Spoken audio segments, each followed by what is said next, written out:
Qui n'a jamais rêvé d'être plus pertinent et original sur LinkedIn, ce qui permettrait de sortir du lot? J'ai interviewé Vincent Souchière, qui est connu sur LinkedIn pour ses événements qui sont plutôt originaux, ce qui lui a permis en seulement quelques mois d'être remarqué par les plus grands influenceurs de la plateforme et d'être suivi par plus de 9000 personnes. Dans cet extrait, il va nous donner ses méthodes pour être plus visible sur LinkedIn même si vous commencez de zéro, mais également comment se démarquer des autres créateurs ou des autres professionnels dans la même branche que nous. Il va nous raconter également les erreurs à ne pas commettre qui pourrait littéralement tout gâcher. Et pour finir, son 80-20, c'est-à-dire ce qu'il a fait 20% de son temps, mais qui lui a rapporté 80% de ses résultats. Est-ce que tu aurais des conseils à donner pour tous les gens qui débutent sur LinkedIn, qui viennent de commencer, qui osent à peine commenter d'autres posts et qui en sont à la phase de création et qui se disent je sais pas trop quoi faire comme post. Est-ce que tu as des conseils pour être plus créatif et un petit peu sortir du lot et avoir plus d'opportunités, tu vois? Ouais, sortir du lot, ça se travaille, je pense, comme la pertinence. J'essaie de travailler tous les jours la pertinence de mon côté, parce qu'il faut rester lucide et il faut se dire ok, il y a encore plein de choses à apprendre et c'est ça qui est génial. Déjà, le premier truc à se dire, c'est que LinkedIn, c'est un jeu de société. Je pense que moi je le vois comme ça, c'est un jeu de société et on va jouer des parties. Il y a des moments où on va réussir ce que l'on entreprend et d'autres moments où on va échouer entre guillemets, mais on va découvrir de nouvelles choses. Dans un jeu de société, il y a des règles.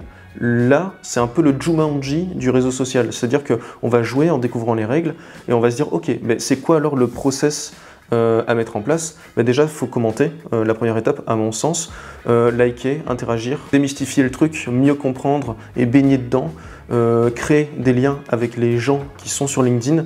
La clé, c'est pas le réseau en lui-même, c'est les connexions qu'il y a. Le réseau, c'est qu'un pont social, c'est que le support en fait. Et ensuite, publier et développer son style de communication. En fait, tout n'est que développement de style. On va développer son style au niveau de sa photo de profil, de sa bannière, de sa page de profil. Développer son style de commentaire, tu vois, comme le fait de mettre des raps de commentaires ou des trucs comme ça. Il peut y avoir des trucs très décalés, des trucs pertinents, des trucs pédagogiques. On va développer son style de post et l'idée c'est de toujours se renouveler. Et il y a des moments où on va échouer parce que c'est en rodage, parce qu'il y a des concepts qui sont encore en rodage. Et ça, c'est aussi les modèles d'apprentissage. C'est le côté inconscient, incompétent, conscient, incompétent. On prend conscience qu'on est nul, et ça, c'est bon signe. Ensuite, il y a le côté conscient, compétent. On apprend qu'on devient bon et on sait le maîtriser. Et ensuite, c'est le côté inconscient, compétent. On fait des choses de manière totalement fluide, qu'on commence à maîtriser. Et c'est comme si on faisait du vélo sans les mains. Et à chaque fois que tu découvres un nouveau concept, une nouvelle mécanique, une nouvelle compétence, ou autre que tu veux faire évoluer, c'est toujours ce cheminement. Donc c'est ok de échouer. Et c'est bon signe d'ailleurs. Ça fait partie du processus. Ok. Donc du coup, si je devais résumer, il n'y a pas de secret. Si tu veux un peu sortir du lot, il faut s'intéresser à ce qui se fait, développer ta connexion avec les gens. Et justement, ce que tu me disais par rapport à ça, c'est que ce n'est pas le nombre de connexions qu'on a sur LinkedIn qui compte, mais vraiment ce qu'on va en faire, c'est-à-dire notre capacité, par exemple, à aller rencontrer les gens, etc. C'est ça? Alors, c'est plus le nombre de connexions et la qualité de ces connexions. Une fois de plus, comme le fait d'avoir le ratio de likes et de commentaires. Et là, c'est aussi le ratio de quantité et de qualité relationnelle que l'on a. Ça ne sert à rien d'avoir 20 000 personnes qui nous suivent s'il n'y en a que 2 qui échangent avec nous. Et là d'ailleurs j'avais fait l'erreur aussi de mon côté. Tu vois, j'ai rajouté 5000 personnes sur LinkedIn sur 4 ou 5 ans, mais j'interagissais pas. Je sais même pas pourquoi je faisais ça. Je le faisais parce que peut-être un besoin d'agrandir un réseau, mais un réseau qui était une coquille vide. Là, je suis à 9200 et quelques abonnés. Logiquement, je devrais en avoir 4000. C'est des abonnés qui sont, on va dire, sains, entre guillemets. Ça serait quoi ton 80-20 de LinkedIn pour toi, si tu devais choisir une chose? Je pense que c'est les posts sur Analytics, sur le carrousel d'Analytics.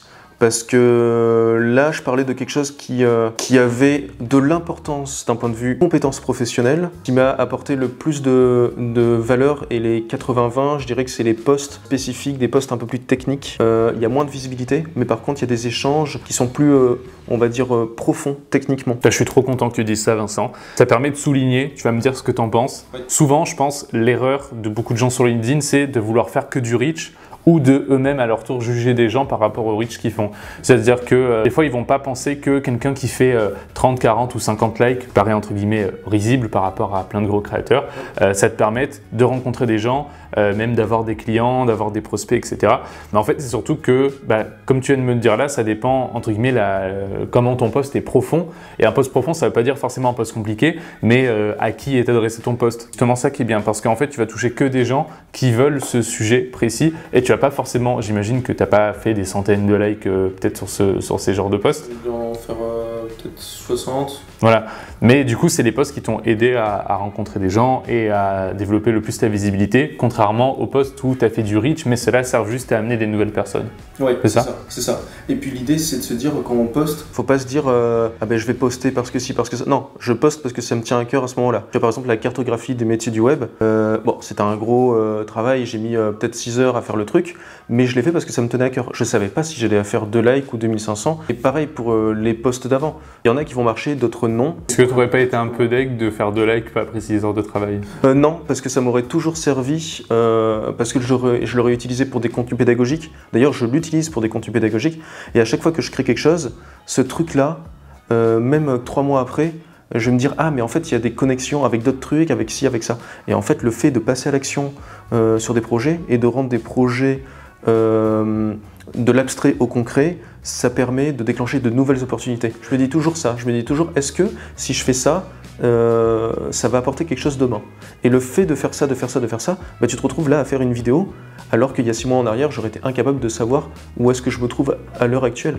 Si t'es resté jusqu'au bout, c'est que le contenu t'a plu et je t'en remercie. Maintenant, si tu veux du contenu plus concret et profond sur LinkedIn, l'entrepreneuriat et le pouvoir de la vidéo pour développer son business, je te laisse t'inscrire sur ma newsletter qui est juste en dessous. Tous les lundis, je t'envoie des pépites pour t'aider dans tous ces domaines.